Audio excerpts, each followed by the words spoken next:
Welcome back students. हम लोग पढ़ रहे थे करंट इलेक्ट्रिसिटी और उसमें ओम्स लॉ के बारे में हमने सीखा, फिर रेजिस्टेंस को, रेजिस्टिविटी को समझा।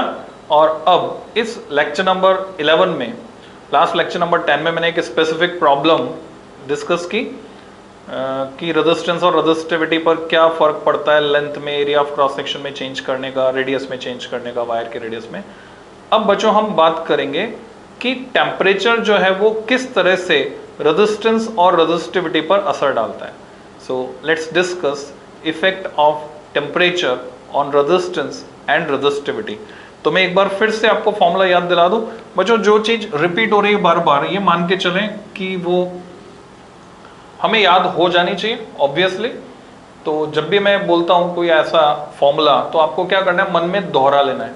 तो हमने पढ़ा था रेजिस्टेंस R वो होता है रॉ L अपॉन A। फिर हमने पढ़ा रेजिस्टिविटी रॉ ये होती है M अपॉन NE स्क्वेयर टॉ। मैं यहां पर इसको ऐसे भी लिख सकता हूं, रेजिस्टेंस को ML upon NE square A टॉ। तो जब हम इन दोनों एक्सप्रेशंस को देखते हैं तो इससे ये क्लियर हो जाता है कि टेम्परेचर का जो असर होने वाला है वो वास्तव में किस पर होने वाला है। क्या N अफेक्ट होगा टेम्परेचर से?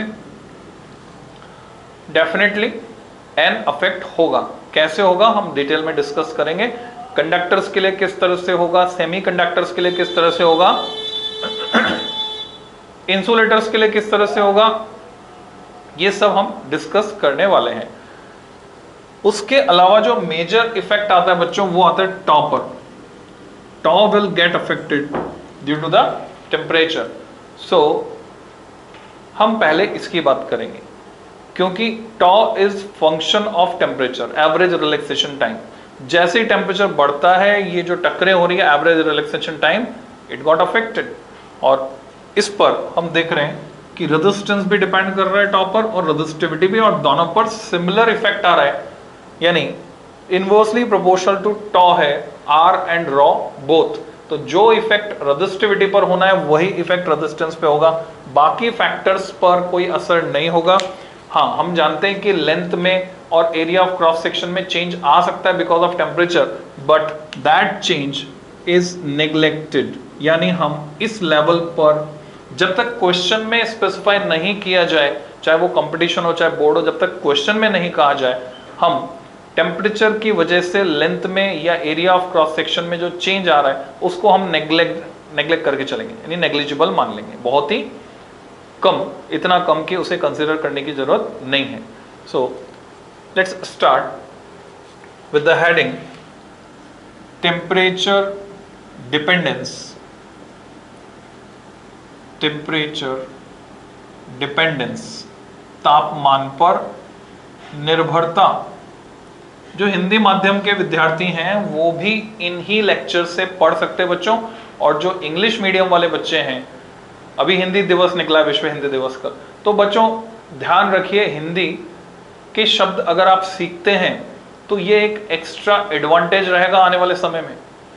आने वाले समय में जब नई शिक्षा नीति लागू होगी और कुछ ड्रास्टिक चेंजेस आएंगे, बहुत बड़े बड़े चेंजेस आएंगे, आप ये मान के चलिए कि आपकी वोकेबुलरी जितनी स्ट्रांग होगी, जितनी ज़्यादा भाषाएं आप जानते होंगे, भाषा को जितने अच्छे से जानते होंगे, जितने शब्दों का ज्ञान होगा, शब्दों का भंडार आपका जितना बड़ा होगा, it will be really helpful. So pay attention to all the content, whether it is in Hindi और in English, you can learn from these lectures. So temperature dependence of resistance, पूरा लिखने के बजाय सिंबल यूज किया मैंने, and resistivity पूरा लिखने की बजाय मैंने यूज किया फिर से symbol, because we are writing notes and in notes we can use short forms and short forms are better. तो अगर हम शॉर्ट फॉर्म का इस्तेमाल करते हैं, हमारी स्पीड बढ़ती है, समय बचता है, टाइम बचता है, इंक यानी समय बचता है, टाइम बचता है, इंक बचती है, जगह बचती। तो किसी एक का, तो मान लेते हैं हम रेजिस्टेंस, क्योंकि प्रचलन में ज़्यादा ये है, यानी मोस्ट ऑफ द टाइम सबसे ज़्यादा फ्रीक्वेंसी रेजिस्टेंस की टेम्परेचर डिपेंडेंस के बारे में क्वेश्चन पूछे जाते हैं, रेजिस्टिविटी पर कम पूछे जाते हैं। तो हम रेजिस्टेंस का देख लेते हैं। सिमिलरली हम रेजिस्टिविटी के लिए लिख पाएंगे। तो रेजिस्टेंस टेम्परेचर पर कैसे डिपेंड करता है? माना कि चेंज इन रेजिस्टेंस को मैं दिखा रहा हूं डेल्टा आर से, change in resistance delta R. तो हम ये कह सकते हैं बच्चों कि ये जो change in resistance delta R है ये प्रोपोर्शनल होगा इनिशियल रेजिस्टेंस, और उसको मैं दिखाऊंगा R0 से। What is R0 here? Resistance at 0 degree centigrade, resistance at 0 degree centigrade, उसको दिखाया R0 से। तो अगर किसी सब्सटेंस, किसी वायर का रेजिस्टेंस 0 डिग्री सेंटीग्रेड पर R0 है, अगर वो ज्यादा है तो रेजिस्टेंस में चेंज टेम्परेचर बढ़ाने पर ज्यादा होगा, अगर वो कम है तो रेजिस्टेंस में चेंज कम होगा। इसको आप लिंक कर सकते हैं, क्लास 11th में आपने पढ़ा था बच्चों स्ट्रेन के बारे में। स्ट्रेन क्या होता था? एप्सिलॉन से दिखाया था हमने, change in length upon original length. तो अगर ये लेंथ ज्यादा होती थी तो चेंज इन लेंथ भी ज्यादा आता था। जितना लंबा तार, सेम फोर्स सेम स्ट्रेस लगाने पर उसकी लंबाई में जो डिफरेंस आएगा वो उतना ही ज्यादा आएगा। तो वैसे कुछ यहां पर है। तो delta R is proportional to R0 and ये जो चेंज इन रेजिस्टेंस है ये चेंज इन टेम्परेचर के भी प्रोपोर्शनल होता है बच्चों। Delta R is proportional to delta T. Delta T is change in temperature. जैसे अभी 4 डिग्री सेंटीग्रेड है और हमने इसको बढ़ा दिया 20 डिग्री से और कर दिया 24 डिग्री सेंटीग्रेड, यानी रेफ्रिजरेटर में रखा हुआ था तार को, रेजिस्टेंस वायर को। आपको पता होना चाहिए रेफ्रिजरेटर में कितना टेम्परेचर आता है, बताओ बताओ, रेफ्रिजरेटर में कितना टेम्परेचर आता है बच्चों? फ्रीजर में बर्फ जमानी 0 डिग्री या उससे कम, और बाकी जगह अगर 0 डिग्री रहेगा तो सब चीजें जम जाएगी बच्चों। रेफ्रिजरेटर में हम टेम्परेचर रखते हैं 3 डिग्री से 6 डिग्री के बीच में, तो अराउंड 6 डिग्री ये टेम्परेचर आता है रेफ्रिजरेटर में। और जो नया इन्वेंशन है, मिट्टी से जो फ्रिज बनाए गए, मिट्टी से फ्रिज जो बिजली की जरूरत नहीं होती जिनको चलाने के लिए, उसमें अराउंड 15 डिग्री तक टेम्परेचर हम मेंटेन कर पाते हैं। पोर्स होते हैं मिट्टी में। So let's back to the subject. So delta R proportional delta T temperature difference के प्रोपोर्शनल। जितना ज्यादा टेम्परेचर का डिफरेंस उतना ज्यादा। इन दोनों फैक्ट्स को मैं कंबाइन अगर कर दूं, कंबाइनिंग, तो मैं लिख सकता हूं कि जो चेंज इन रेजिस्टेंस है किसी सब्सटेंस के लिए, किसी गिवन रेजिस्टेंस वायर के लिए, वो प्रोपोर्शनल होगा R0 के और डेल्टा टी के। और अब जब मैं प्रोपोर्शनल का सिंबल हटाऊंगा तो बच्चों मैं एक कांस्टेंट लगाऊंगा and that constant here it is alpha times R0 delta T. अब आप देख रहे हैं यहां पर अल्फा भी है और प्रोपोर्शनल भी है और दोनों सिंबल दिखते तो एक जैसे ही हैं। So how to differentiate between alpha and proportional? Because both the symbols look alike. तो बनाने में थोड़ा सा अंतर तो करना पड़ेगा। जब जहां दोनों एक साथ आ रहे हैं, अल्फा भी आ रहा है प्रोपोर्शनल भी आ रहा है, तो आपको बच्चों ध्यान रखना है, विशेष ध्यान रखना है। मैं लाल रंग से यहाँ ऊपर बनाया तो आप भी कॉपी में जो हेडर है ना वहां पे बना सकते हैं। ये है प्रोपोर्शनल और ये है alpha. And what is the difference? Difference is clearly visible कि प्रोपोर्शनल ने कम खाना खाया है, उसका पेट छोटा है। अल्फा ने ज्यादा खाना खाया है, दबा दबा के ठूस ठूस के उसका पेट मोटा है। सो जब भी आपको अल्फा और प्रोपोर्शनल एक साथ बनाने की जरूरत पड़े किसी डिस्क्रिप्शन में, जैसे फिजिक्स में एक ही जगह ऐसा लगता है कि यहाँ काम आता है, तो अल्फा हम बड़ा बनाएंगे मोटे पेट वाला, प्रोपोर्शनल बनाएंगे छोटा छोटे पेट वाला। अब ये अल्फा यहाँ पर है क्या, इसकी डेफिनेशन आपसे 2 नंबर में पूछी जाती है विद यूनिट।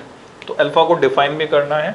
तो अल्फा को डिफाइन करने से पहले मैं फॉर्मूले को फॉर्मेट तक पहुंचाता हूं, फिर बाद में अल्फा की बात हम करते हैं।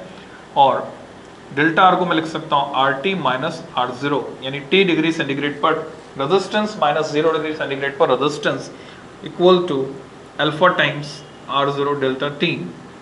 एंड नेक्स्ट स्टेप में फैमिलियर फॉर्मेट का फॉर्मूला हमको मिल जाता है। ऐसे फॉर्मूले केमिस्ट्री में भी आप बहुत पढ़ते हैं, वॉल्यूम को लेकर, लेंथ को लेकर। आपने फिजिक्स में पढ़ा है LT equal to L0 1 plus alpha delta T. Area को लेकर पढ़ा है। So similar formula RT equal to R0 उधर गया, कॉमन आया 1 plus alpha delta T.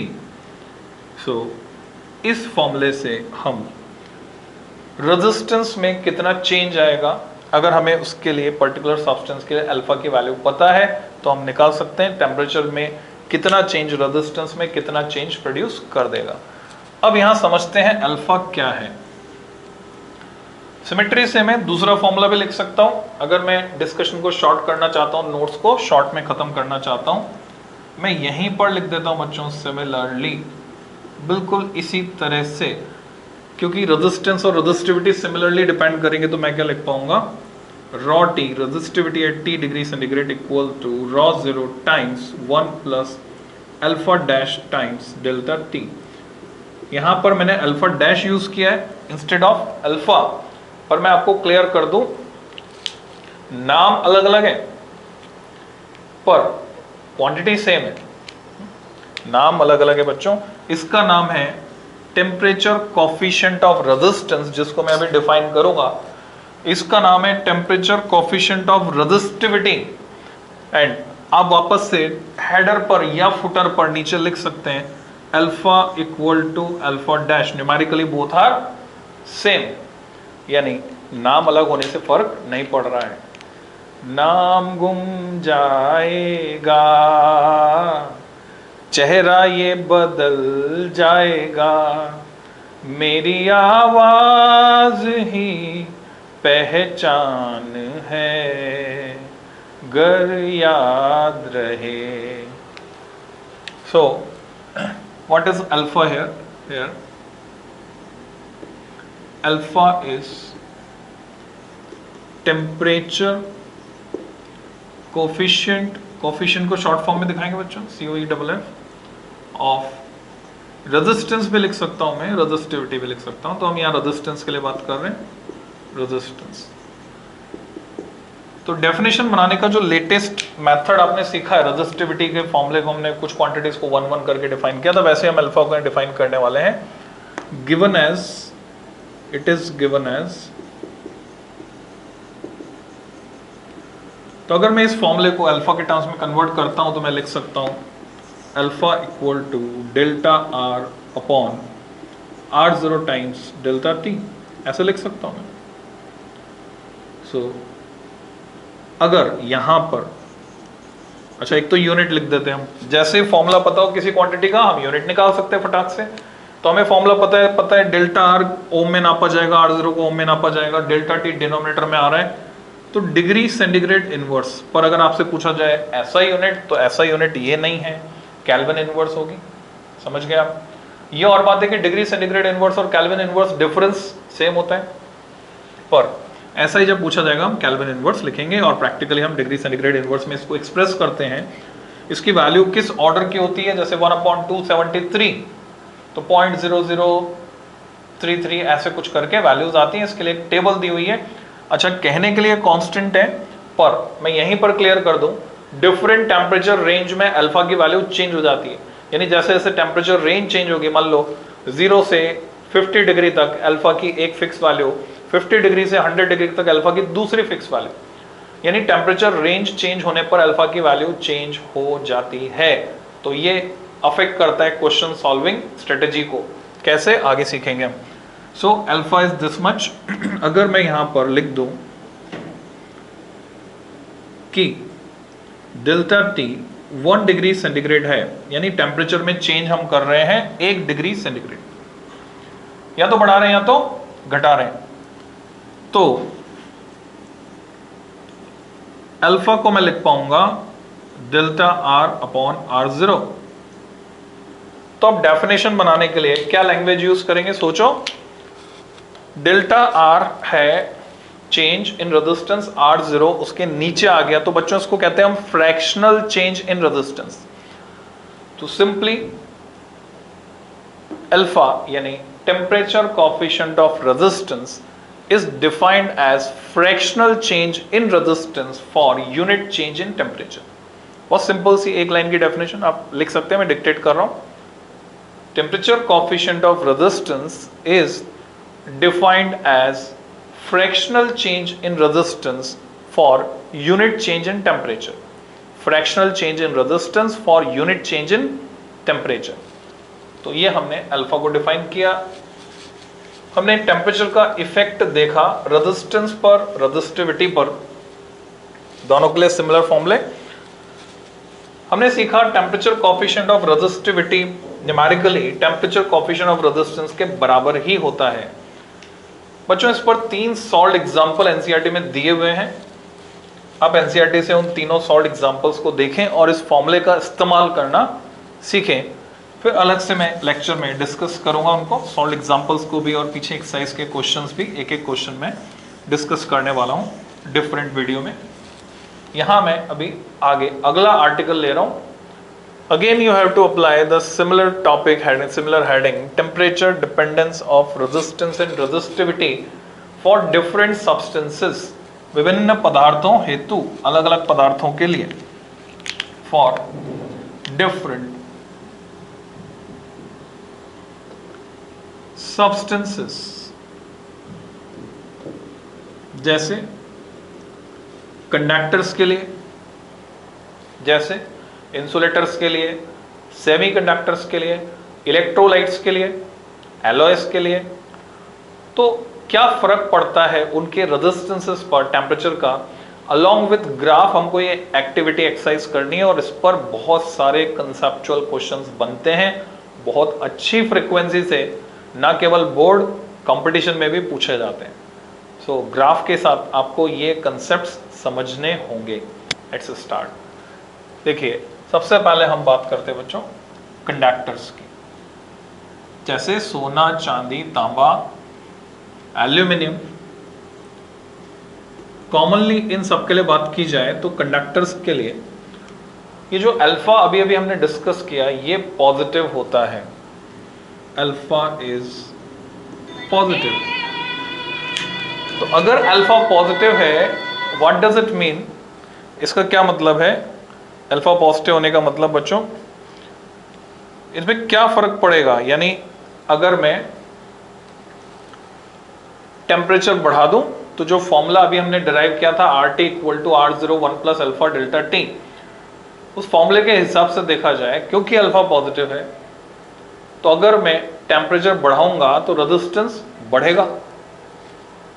RT equal to R01 plus alpha delta. Alpha positive तो बढ़ेगा, अल्फा नेगेटिव तो घटेगा रेजिस्टेंस, और अल्फा अगर नेग्लिजिबल होगा, जीरो होगा तो कोई फर्क नहीं पड़ेगा। So alpha is positive. What does it indicate?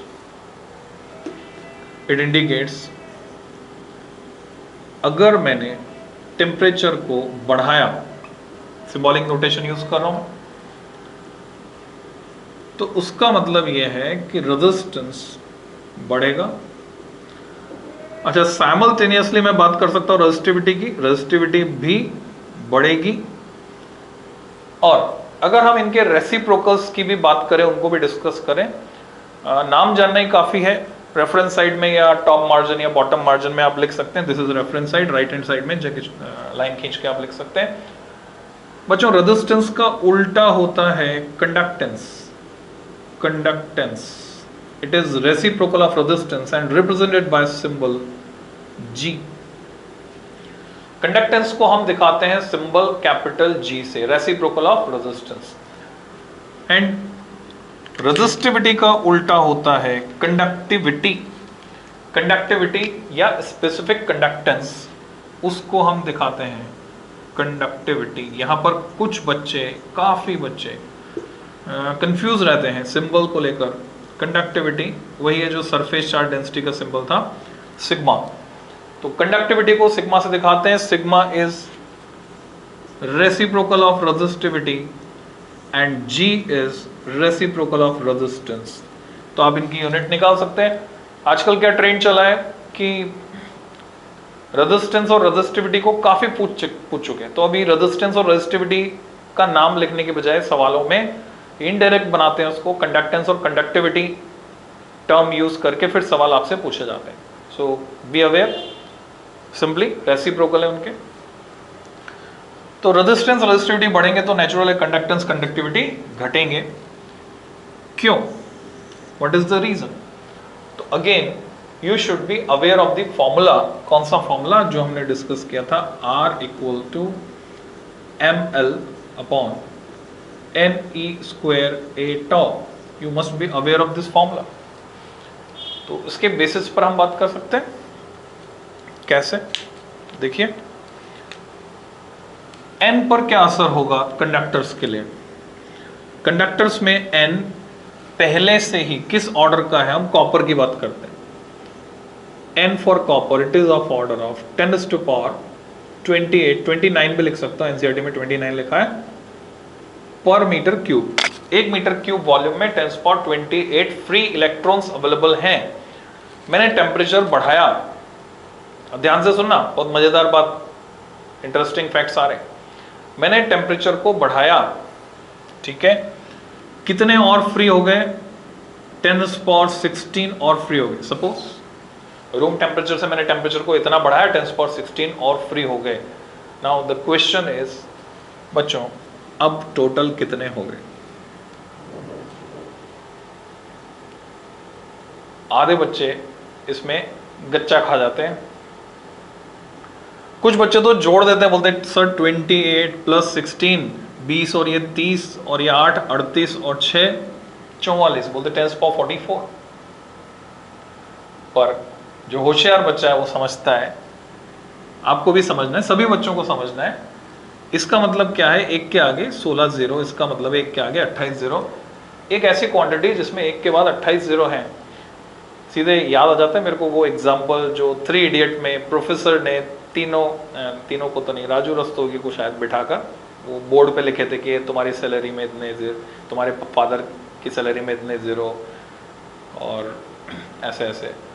तो 10⁻28 में अगर मैं 10⁻16 जोड़ूंगा तो कोई फर्क पड़ने वाला नहीं है बच्चों, इट रिमेन 10⁻28। तुम्हारे पास 1 करोड़ रुपए हैं, 2 रुपए और दे दिए तुम्हारे दोस्त ने, तो अब कितने हो गए? तुम बोलोगे 1 करोड़ 2, तो 1 करोड़ 2 बोलने का कोई मतलब नहीं, 1 करोड़ ही कहलाता है, वो 2 नेग्लिजिबल है उसके सामने। तो उसी तरह से 10⁻16 नेग्लिजिबल है, इट इज ओनली 10⁻28। तो हम क्या देख रहे हैं यहाँ पर, टेम्परेचर बढ़ाने का n पर कोई फर्क नहीं पड़ा। ये 2 फैक्टर हैं जो टेम्परेचर से अफेक्ट होंगे। कंडक्टर्स के लिए n रिमेन ऑलमोस्ट सेम, नहीं के कोई फर्क नहीं पड़ रहा उसमें। ऐसा क्यों हुआ, उसका एक्सप्लेनेशन हम दे रहे हैं। As and top average relaxation time पर क्या असर होने वाला है बच्चों? तो एवरेज रिलैक्सेशन टाइम वो समय है जितने समय इलेक्ट्रॉन बिना टक्कर किए रहा, आराम से रहा, रिलैक्स रहा। तो टेम्परेचर अगर मैंने बढ़ा दिया, तो एक मॉडल मैंने आपको दिया था प्रीवियस लेक्चर में कि ये कंडक्टर है और मेरे पास रेगुलेटर है, मैं टेम्परेचर बढ़ा रहा हूं, तो क्या हो रहा है बच्चों, इलेक्ट्रॉन का रैंडम मोशन बढ़ रहा है, तो टक्करें जल्दी जल्दी होंगी, तो एवरेज रिलैक्सेशन टाइम कम हो जाएगा। So average relaxation time decreases, और अगर टॉ डिक्रीज हुआ तो इफेक्ट सामने साफ साफ दिख रहा है, R increases, and that's why alpha is positive for conductors, क्योंकि n पर लगभग कोई प्रभाव नहीं पड़ता है, n लगभग उतना ही रहता है, पर टॉ उस पर असर पड़ता है, वो डिक्रीज हो जाता है, जिसकी वजह से रेजिस्टेंस बढ़ जाता है, और रेजिस्टेंस बढ़ रहा है इसलिए अल्फा पॉजिटिव होता है फॉर कंडक्टर्स। Got it? तो अगर इसके लिए ग्राफ पूछा जाए तो ग्राफ कैसा आएगा बच्चों? Graph look like this. Conductors के लिए सपोज नाइक्रोम वायर, उसके लिए मैं ग्राफ खींचता हूं। क्या मैंने सही बोला बच्चों? नाइक्रोम है alloy, it is not a conductor. Conductor तो है पर एलॉय है, तो एलॉय की कैटेगरी में हम उसको लेंगे। तो नाइक्रोम को मैं यहाँ शामिल नहीं कर सकता, मैं कॉपर के लिए खींचूंगा। कॉपर के लिए मैंने ग्राफ खींचा, y एक्सिस पर रेजिस्टिविटी भी ले सकता हूँ, रेजिस्टेंस भी ले सकता हूँ, x एक्सिस पर मैंने टेम्परेचर लिया। अगर मैं मेंशन कर देता हूँ यूनिट तो बहुत अच्छा है, रेजिस्टिविटी को नापा हमने इन ओम मीटर, टेम्परेचर को नापा केल्विन में या डिग्री सेंटीग्रेड में, तो मान लो डिग्री सेंटीग्रेड में नाप लिया हमने। तो ग्राफ कैसा आएगा? अब यहाँ अगर आपको एक टिपिकल डिटेल पता है, कौन सी डिटेल, कि कॉपर से सुपर कंडक्टर बनाना बड़ा मुश्किल है, यानी कॉपर का रेजिस्टेंस या रेजिस्टिविटी 0 नहीं होगी। तो ग्राफ थोड़ा ऊपर से स्टार्ट होगा, यानी 0 डिग्री सेंटीग्रेड टेम्परेचर है तो रेजिस्टिविटी यहाँ कहीं है, केल्विन में लेता तो भी थोड़ा ऊपर से स्टार्ट करता। और जैसे जैसे टेम्परेचर बढ़ रहा है रेजिस्टिविटी बढ़ती है non linearly. Graph look like this, इस तरह का ग्राफ आएगा। और अगर आपको थोड़ा सा कंफ्यूजन है तो आप इसको मार्क ना करें, केल्विन में भी मार्क कर सकता हूं, डिग्री सेंटीग्रेड पर एग्जाम में मान लो ध्यान नहीं रहा, कुछ कंफ्यूजन है, नो प्रॉब्लम, नहीं मार्क करेंगे तो भी पूरे नंबर मिलेंगे आपको, पैटर्न पहचानना रहेगा। तो अगर रेजिस्टिविटी इस तरह से चेंज हो रही है तो कभी कभी आपसे पूछते कंडक्टिविटी का वेरिएशन बताओ, वो कैसे चेंज होगी। तो कंडक्टिविटी का ग्राफ अगर मैं बनाऊं, एक्स एक्सिस पर टेम्परेचर, ये ओरिजिन, वाई एक्सिस पर कंडक्टिविटी यानी सिग्मा, कंडक्टेंस का भी बना सकते हैं कैपिटल जी। तो ग्राफ लुक लाइक दिस, इधर कहीं टच नहीं होगा,